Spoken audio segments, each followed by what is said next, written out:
The young pilot, Jake, scoffed, pointing a thumb over his shoulder. "Sir, with all due respect, we don't need your help. We've got it under control." The old man, Arthur, simply nodded, his gaze fixed on the tiny rhythmic drip of fuel from beneath the Cessna's engine, cowling. It was a faint but persistent stain, a dark tear on the sun-baked asphalt. The pilot's partner, Marco, smirked. "Yeah, Gramps, unless you're planning to fix a pressurized fuel line with that rusty thing on your keychain, I think we're good." He gestured at the faded red Swiss Army knife hanging next to Arthur's car keys. The old man's hand, gnarled with age, instinctively closed around it. He said nothing. He just watched the fuel drip, drip, drip. He'd seen a leak just like it once before. The memory was 50 years old, and it still smelled of jungle, rot, and fear. If you believe true heroes walk among us, often unseen, type honor in the comments. Arthur Vance's Thursday ritual was as fixed as the Northern Star. He would drive his 20-year-old Ford Ranger, a truck whose dents and scratches each told a quiet story of a life lived to the small observation area at the edge of the Black Rock Municipal Airfield. He never went into the main terminal or the private FBO lounge. He just sat on a weathered wooden bench, a thermos of lukewarm coffee beside him, and watched the planes. He watched the graceful landings of the regional jets, the stuttering takeoffs of student pilots in their trainers, the sleek arrival of corporate aircraft. He watched them the way a master carpenter might watch a young man build a cabinet, with a quiet, knowing eye that saw more than the surface. He saw the subtle adjustments of the ailerons in a crosswind, the precise flare just before touchdown, the puff of blue smoke from the tires. Arthur was 82, and his body had begun its slow, inevitable betrayal. His walk was a careful shuffle, a negotiation with gravity. His hands, once capable of diagnosing an engine's ailment by sound and touch alone, were now knotted with arthritis, a constant low-grade ache. Yet, in his pale blue eyes, there was a clarity that time had not managed to cloud. It was a mechanic's gaze, a diagnostician's focus, a look that stripped away the paint and aluminum skin to see the intricate, life-sustaining systems within. On this particular Thursday, the air was thick and heavy, the kind of late summer heat that made the horizon shimmer and the scent of hot asphalt and avgas hang like a blanket. He carried a single set of keys in his pocket, their weight familiar and comforting. The truck key, the house key, and the key to a small, dusty shed behind his home. Attached to the same worn steel ring was a small, faded red Victorinox knife.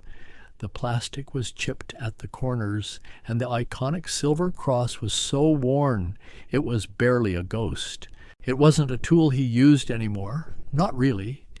It was a talisman, a reminder. But what none of them knew, not the pilots, not the bystanders, not even the man recording on his phone, was that in exactly 57 minutes, a black SUV would pull onto that tarmac and change every single thing about this moment. The FBO lounge at Black Rock was a study in beige and quiet desperation. The air conditioning hummed a monotonous, droning song against the oppressive heat outside. On the wall, a framed poster of a P-51 Mustang, impossibly pristine, hung slightly crooked. Chloe, the young woman behind the reception desk, was trying to solve a crossword puzzle while simultaneously keeping an eye on the two pilots who were pacing a trench in the cheap carpet. Jake and Marco, they were supposed to have been in the air an hour ago, a quick hop to a neighboring state to pick up a wealthy client for a weekend retreat. Now they were grounded by a fuel leak. The airport's only certified mechanic, A man named Gus was 2 hours away on another call, and his ETA was a vague sometime this afternoon. Chloe had offered them coffee, water, stale biscotti from a jar on the counter. They had refused, their frustration radiating outwards in waves. Jake, the taller and more vocal of the two, kept running his hand through his perfectly styled hair. "This is a disaster, Chloe, a complete disaster. Do you know who we're picking up? This isn't some weekend joyride." Marco, leaner and quieter, just stared out the window at their plane, a Cessna 172 Skyhawk, gleaming white and blue in the unforgiving sun. He chewed on his thumbnail, a nervous habit that annoyed Jake to no end. "Stop that," Jake snapped, not looking at him. "It's not going to make Gus get here any faster." From her desk, Chloe could see the old man sitting on the bench outside. He was always there on Thursdays, a quiet, harmless fixture of the airfield. But today, he wasn't just watching. He had gotten up and was slowly, deliberately walking towards the grounded Cessna. She felt a small prickle of unease. Pilots, especially stressed ones, didn't like civilians near their aircraft. The old man was moving with a purpose she'd never seen in him before, his slow shuffle now a determined march. 300 miles away, a man in a pressed uniform picked up his phone. He listened for exactly 4 seconds. Then he grabbed his keys and walked out of his office without telling anyone where he was going. Arthur reached the chalk line that demarcated the parking spot for the Cessna. He stopped, his eyes not on the pilots, who had now emerged from the lounge, blinking in the bright sun, but on the ground beneath the right wing. The stain had grown. He could smell it now, the sharp, volatile scent of 100-octane low-lead fuel. It wasn't a gush, but it was steady, a patient, methodical bleeding. He looked up as the two young men approached, their strides long and impatient. "Can we help you, sir?" Jake asked, his tone a thin veneer of politeness over a thick slab of annoyance. Arthur raised a slightly trembling hand and pointed. He didn't point at the engine in general. He pointed to a specific spot, just behind the front landing gear strut, where the fuel lines connected to the gas collator. "You've got a leak," Arthur said. His voice was raspy, unused. "At the AN818 fittin'? The flare is probably weeping." Jake and Marco exchanged a look. It was a quick, dismissive glance that communicated everything. "Crazy old man." "Yeah, we know," Jake said, crossing his arms. "Mechanic's on his way. Appreciate the concern, but we have it handled," Marco chimed in, a smirk playing on his lips. "An AN what's it? That's a new one. You an old-timer pilot?" Arthur shook his head slowly. "No, not a pilot." He didn't elaborate. He didn't feel the need. The facts were the facts, and the most important one was the glistening drop of blue fuel that chose that exact moment to detach and fall, darkening the asphalt. The pilots saw it too. It only deepened their frustration. It was their problem, their delay, and this strange old man was acting like he was a part of it. "Sir," Jake said, his voice hardening, losing the last pretense of courtesy, "this is a restricted area. For insurance purposes, we need you to go back to the observation area. Please."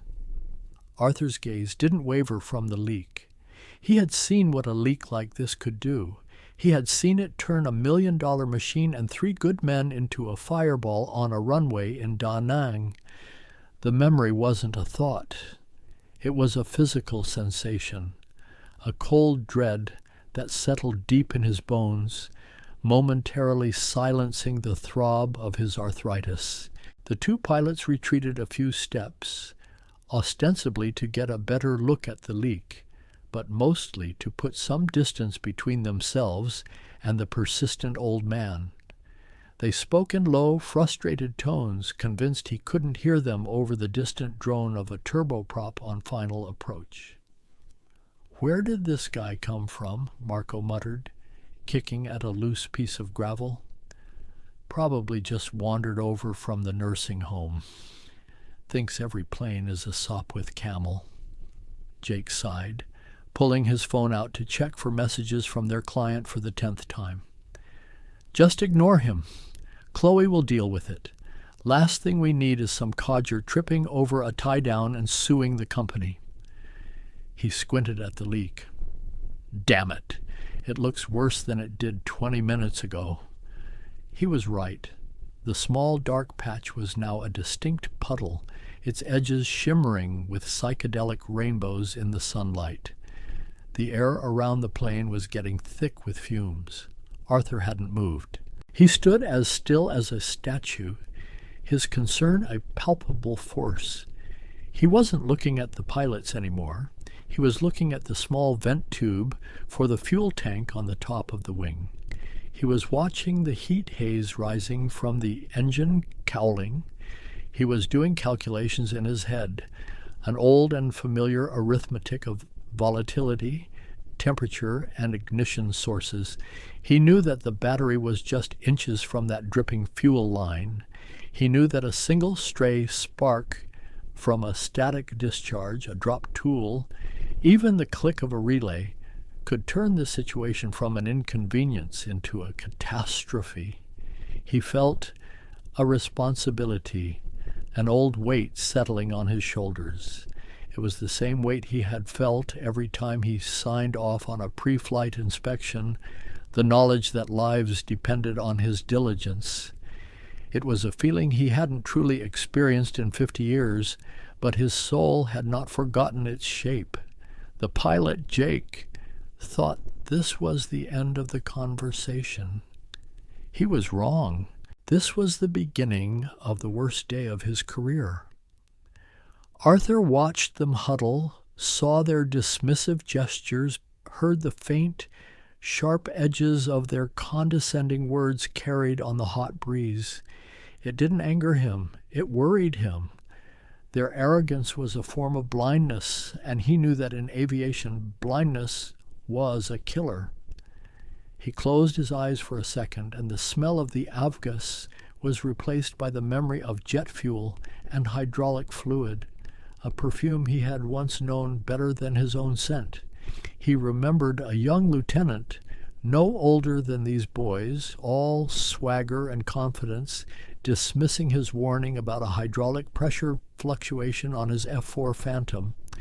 The lieutenant had called him a grease monkey and told him to stick to turning wrenches. 2 hours later, the Phantom's landing gear failed to deploy, and the lieutenant, his swagger gone, had to belly land the flaming wreck. The pilot survived. The plane did not. Arthur had been the one to pull him from the cockpit, the heat of the fire on his face. He opened his eyes. The Cessna was not an F-4 Phantom, and this sun-drenched regional airfield was not a forward operating base in a war zone. But the physics of fire and fuel were eternal. The complacency was the same. He turned and looked back toward the FBO. The girl, Chloe, was watching him from behind the glass, a phone pressed to her ear. She was probably calling security. That was fine. He understood rules and protocol. He had lived his entire professional life by them. But he also knew there were moments when the rules failed, when the only thing that mattered was the thing that was right in front of you. The dripping fuel, the rising heat, the oblivious young men who held their lives and the lives of their future passengers so cheaply. He looked down at his own hands, at the swollen knuckles and the paper-thin skin. They looked frail, useless, but they remembered. They remembered the feel of a properly torqued nut, the precise tension of a control cable, the subtle give of a gasket seating correctly. The knowledge was still there, locked away in muscle and nerve, waiting. He made his decision. Protocol could wait. Insurance could wait. The feelings of two arrogant young pilots could most certainly wait. Human lives, however, could not. Arthur took a slow, deliberate breath and stepped over the painted chalk line, entering the restricted space. The act was a quiet declaration of intent. He ignored the immediate sharp shouts from the pilots. "Hey, I told you to stay back," Jake yelled, his face flushing with anger. "Sir, I'm not going to ask you again." Arthur didn't look at them. He walked directly to the front of the plane, his old leather shoes scuffing on the gritty asphalt. He knelt, the movement slow and pained, his knees protesting with a series of dull cracks. The fumes were strong down here, dizzying. He leaned in, his face inches from the underbelly of the cowling, his expert eyes tracing the blue-stained aluminum. He saw it instantly. It wasn't just a leak. The B-nut on the fuel line leading from the gas collator bowl was visibly loose, backed off by at least a full turn. Vibration had done its work. It was a simple, stupid, deadly problem. "Get away from the aircraft," Marco shouted, taking a step forward. Jake put a hand on his chest, stopping him. "Just let him be. Security's on the way. Don't touch him."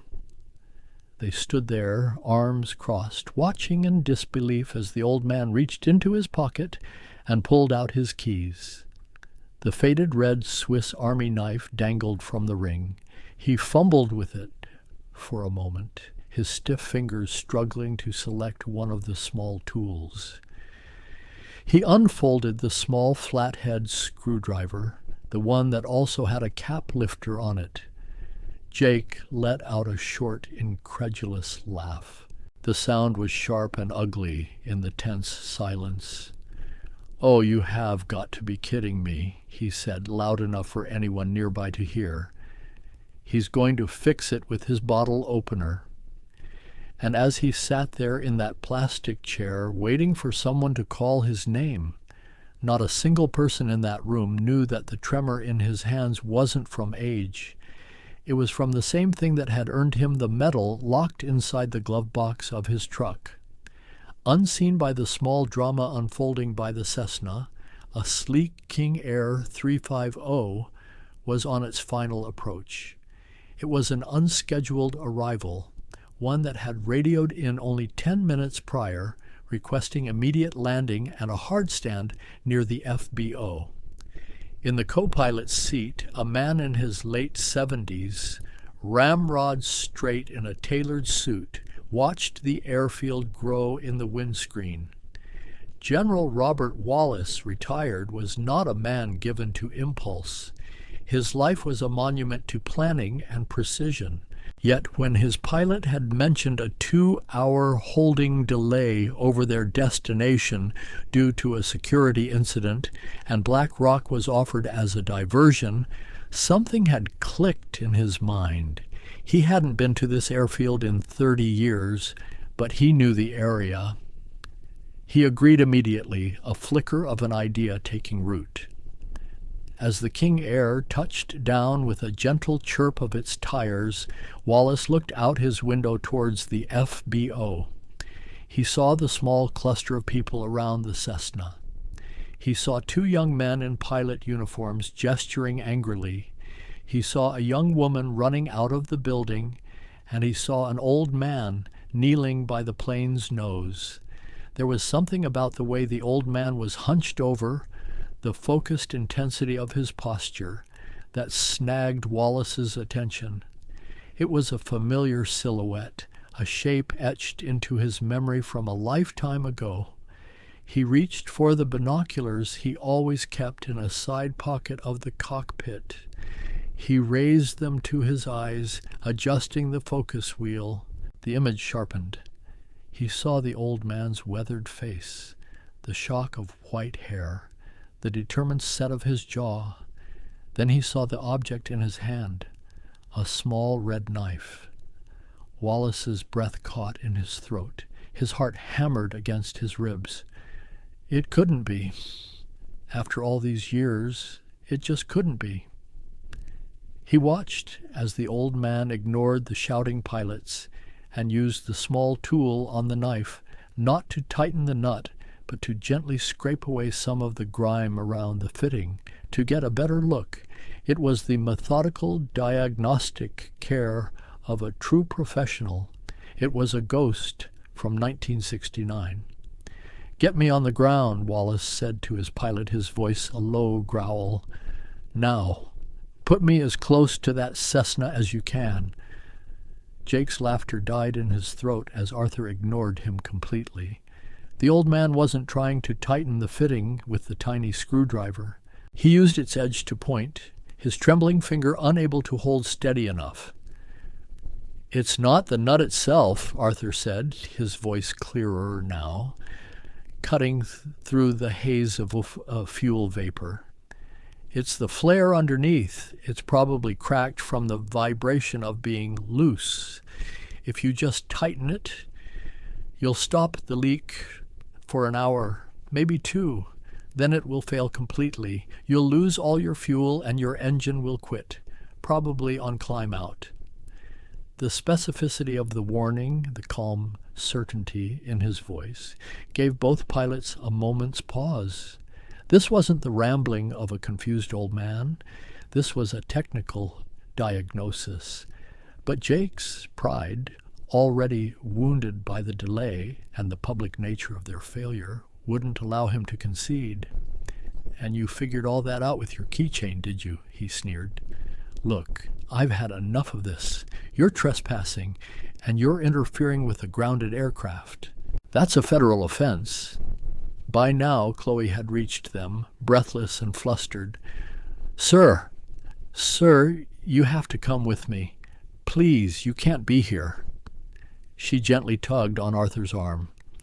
He looked up at her, and for the first time she saw the deep, profound sadness in his eyes. It wasn't the sadness of being old or frail. It was the sadness of knowing something vital and being utterly unable to make anyone listen. He allowed her to help him to his feet, the movement a slow, painful unfolding. He looked at the two pilots, at their young, arrogant faces, and he felt a pang of something that wasn't quite pity, but close to it. They had no idea. They were children playing with a loaded gun. He decided to try one last time. The torque spec for an AN818-6 nut on a 3/8-inch aluminum line is 75 to 100 inch-pounds, he said, his voice steady.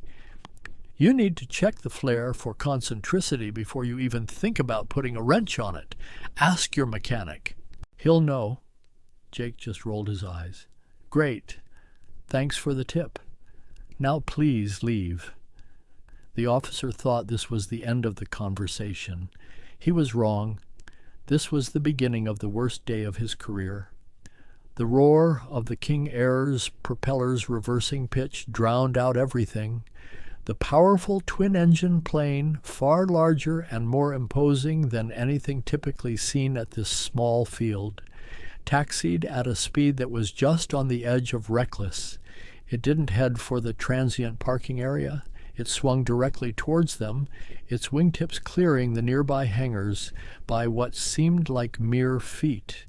It came to a stop 20 yards away, its engines winding down with a deep, authoritative hum.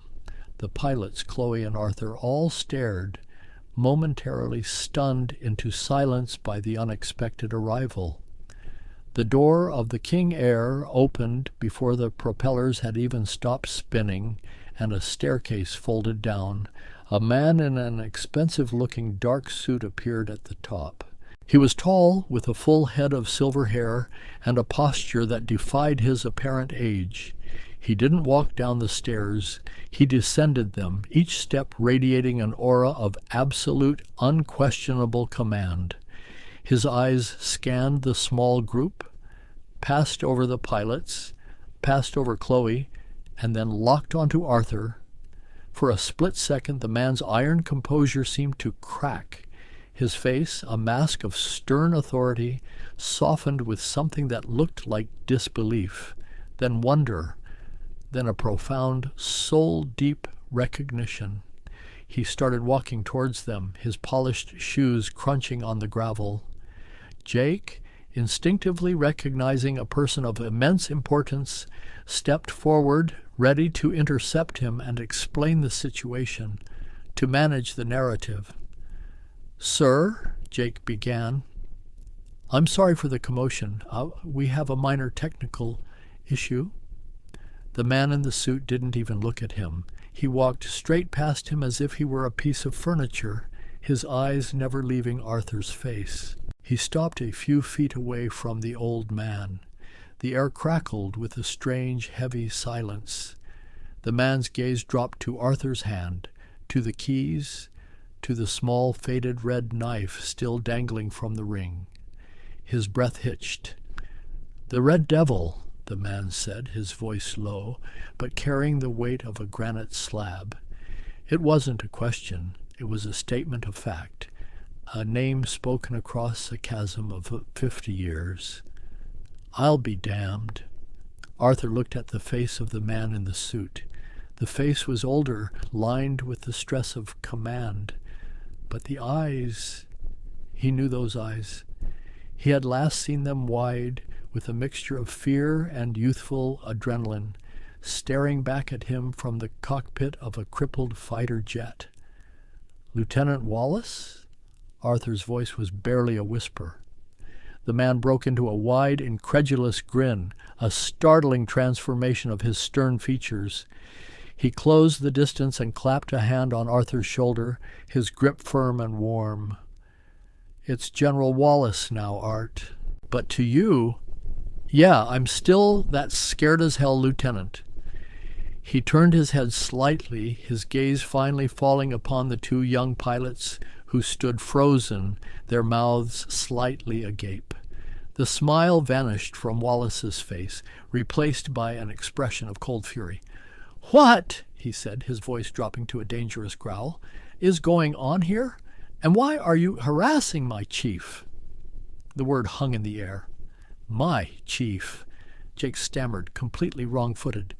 "Sir, General, sir, this man, he was interfering with our aircraft. We have a fuel leak, and he was what?" Wallace interrupted, his voice like ice. Was he pointing out the problem? Was he telling you exactly what was wrong with it? Was he trying to stop you from killing yourselves? Wallace's eyes flickered down to the fuel stain on the asphalt, then back to Jake's face. "Let me guess. He told you it was the AN-818 fitting on the gascolator line, that the flare was probably compromised, and that simply torquing it down would be a fatal mistake. Am I warm?" Jake's face went white. Marco looked like he was about to be physically ill.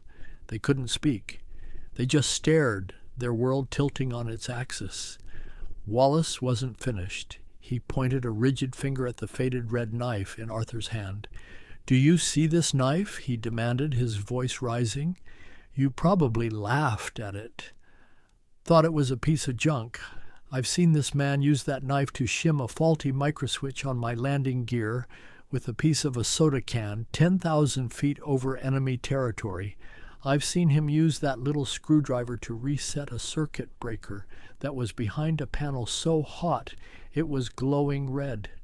That knife, and the man holding it, are the only reason I'm standing here today. The only reason. The worst part wasn't the disrespect. The worst part was that he had heard those exact words before, 50 years ago, from a man who was dead 6 hours later. General Wallace took a step closer to the two pilots, his shadow falling over them. They seemed to shrink under his gaze. "This man," he said, his voice low and intense, his hand still resting on Arthur's shoulder, "is Master Sergeant Arthur Vance.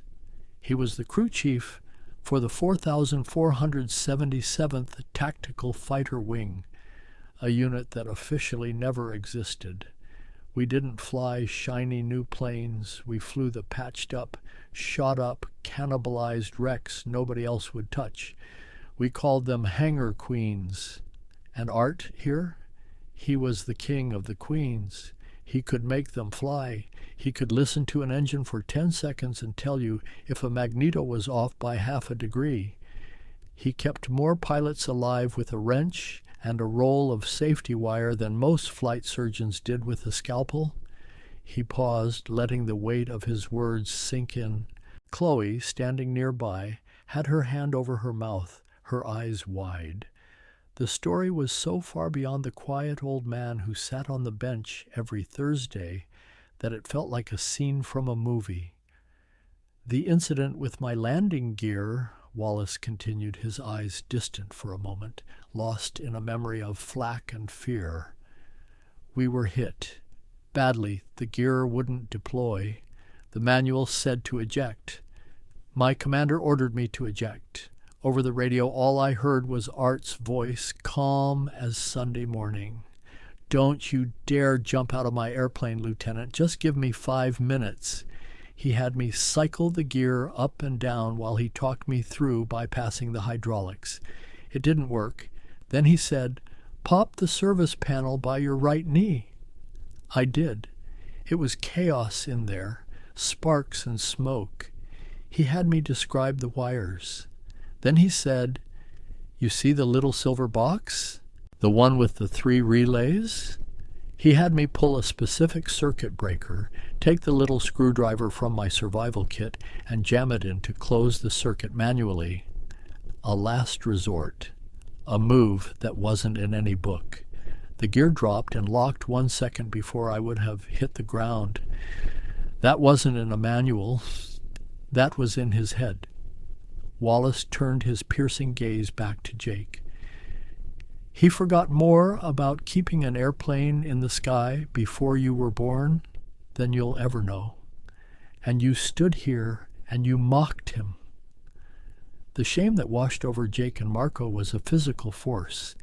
It was a hot, prickling wave that started at the base of their necks and spread across their faces. They couldn't meet the general's eyes. They couldn't look at Arthur. They stared at their own shoes, at the damning puddle of fuel on the ground. The entire airfield seemed to have gone silent, holding its breath. The only sound was the gentle ticking of the Cessna's engine as it cooled. Jake finally found his voice, but it was a cracked, humbled version of his earlier bravado. "General, Sergeant,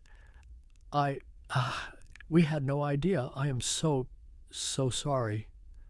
Marco just nodded dumbly, his face pale. He looked at Arthur, truly looked at him for the first time, not as an obstacle or a nuisance, but as the man the general had described. He saw the quiet dignity that had been there all along, the patience he had mistaken for senility, the concern he had dismissed as meddling.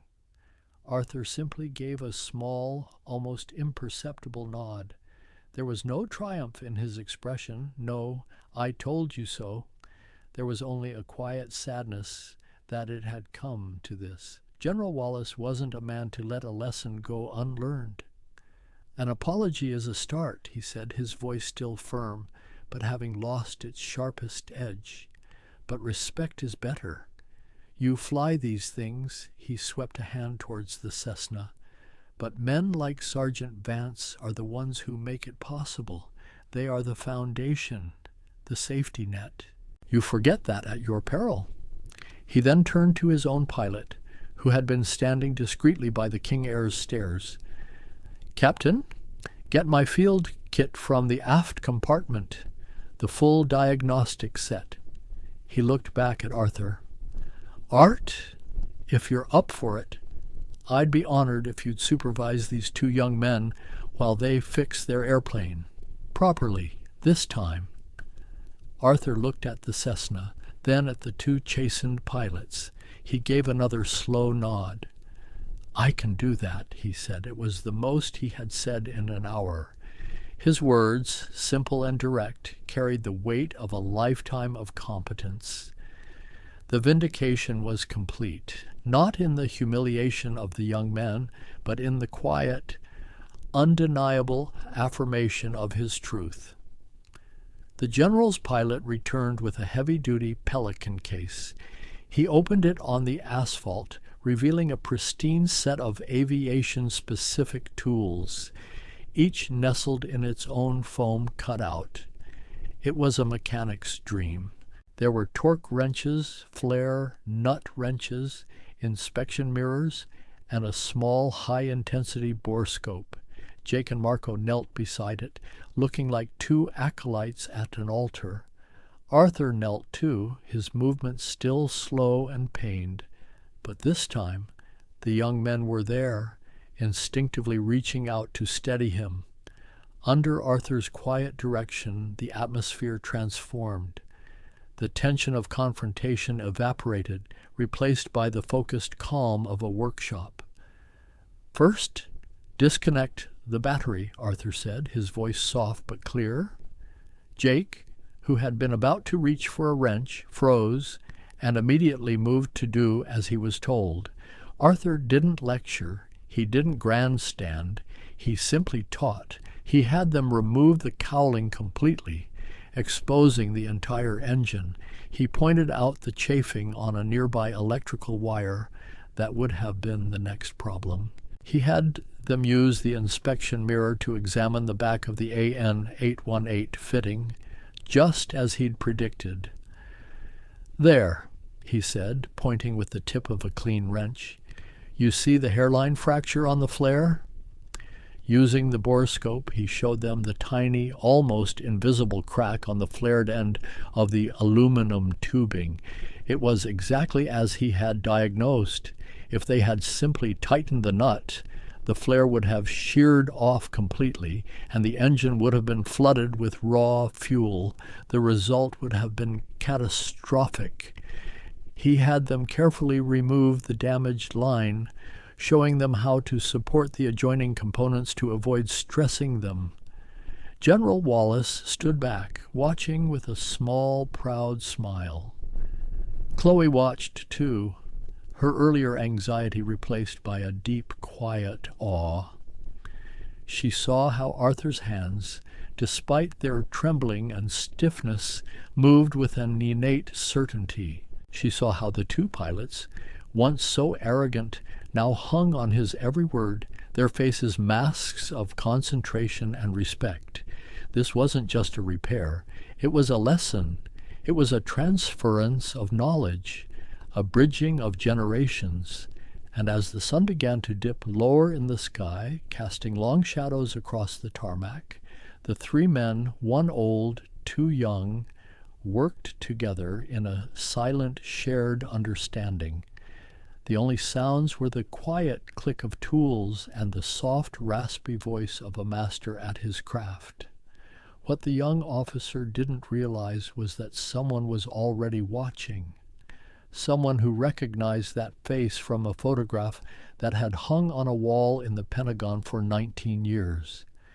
As the new fuel line was being fitted, a black sedan with government plates pulled up near the FBO. A man in a crisp FAA uniform stepped out. He had been dispatched after Chloe's increasingly frantic calls, initially about a trespasser, then about an unauthorized aircraft repair, and finally about the presence of a four-star general. The agent, a man named Henderson, was by the book and accustomed to dealing with hot-headed pilots and procedural violations. He walked onto the tarmac with a sense of weary authority, his clipboard in hand. He saw the disassembled Cessna, the open toolbox, and the group of men. His eyes narrowed. This was highly irregular. "All right, what's going on here?" he demanded, his voice projecting across the ramp. This aircraft was grounded pending inspection by a certified A&P mechanic. Who authorized this work? General Wallace turned slowly to face him. "I did," he said, his tone leaving no room for argument. Henderson was momentarily taken aback by the sheer force of the man's presence, but recovered quickly. With all due respect, General, your rank doesn't supersede FAA regulations. Unless this man, he pointed at Arthur, is a currently certified airframe and power plant mechanic, this is an illegal repair. Wallace smiled, a thin, dangerous expression. You're absolutely right, Agent. He isn't currently certified. His last certification lapsed around 1975, but I will personally sign off on his work, and if you have a problem with that, you can take it up with the Secretary of Defense, who I'll be having dinner with tonight. I will tell him how the FAA's bureaucracy nearly cost 2 pilots their lives today. Henderson's jaw tightened. He was caught between regulation and reality, between a clipboard and a living legend. He looked from the general's granite-hard face to the quiet, dignified old man who was now showing the young pilots how to properly apply torque seal to the newly tightened fitting. He saw the humbled, grateful expressions on the faces of the pilots. He saw the irrefutable evidence of a crisis averted. He looked at the old, damaged fuel line lying on the ground, the cracked flare now clearly visible. His training, his experience, and his conscience all told him the same thing. He took a slow breath. "My apologies, General," he said, his tone shifting from confrontational to respectful. "It appears the situation is under control."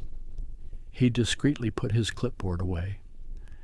The rules were the rules, but today they had bent in the face of something more important. The repair was finished, the cowling was reattached, every screw and fastener double-checked by Arthur. He had Jake and Marco perform a full pre-flight inspection under his watchful eye, making them verbalize every single checklist item. Finally, he had them sump the fuel tanks one last time, clear, blue, and free of contaminants. "She's ready," Arthur said quietly. Jake, his face still etched with a profound sense of humility, turned to him. "Sergeant Vance, Arthur, I don't know what to say. Thank you isn't enough. You didn't just save our plane. You taught us something today that we never would have learned in 1,000 hours of flight school. We were arrogant. We were wrong. And we are deeply, deeply sorry." Marco nodded in agreement, his eyes glistening. "We will never forget this, sir. I promise." Arthur simply placed a hand on Jake's shoulder, a mirror of the general's earlier gesture. "Just be safe," he said, "and listen. Listen to the airplane, and listen to the old men. Sometimes they know a thing or two." General Wallace arranged for Gus, the now-arrived airport mechanic, to officially inspect and sign off on the work, a formality that Gus completed with a sense of reverence after hearing the story. As the sun finally touched the horizon, painting the sky in shades of orange and purple, the Cessna's engine turned over with a healthy, confident roar. Arthur and General Wallace stood side by side, watching a taxi to the runway. They watched it take off, a graceful, climbing turn into the twilight. They didn't speak. They just watched. 2 old soldiers bound by a shared, violent, and valiant past, witnessing the quiet, peaceful result of a lesson well learned. When the Cessna was just a blinking light in the distance, Wallace turned to Arthur. "It's good to see you, Art. It's been too long." "You too, Bob," Arthur replied, using the general's first name for the first time. "You look good." Wallace laughed, a genuine, hearty sound. "You're a terrible liar. I look like a museum piece, but I feel a hell of a lot better than I did an hour ago." He grew serious. "We lost track of too many good men. I'm glad I didn't lose track of you for good." Before they parted, Jake and Marco insisted on giving Arthur their contact information, promising to fly him wherever he wanted, whenever he wanted. Chloe from the FBO brought him a fresh hot cup of coffee, her eyes shining with respect. The FAA agent even came over to shake his hand.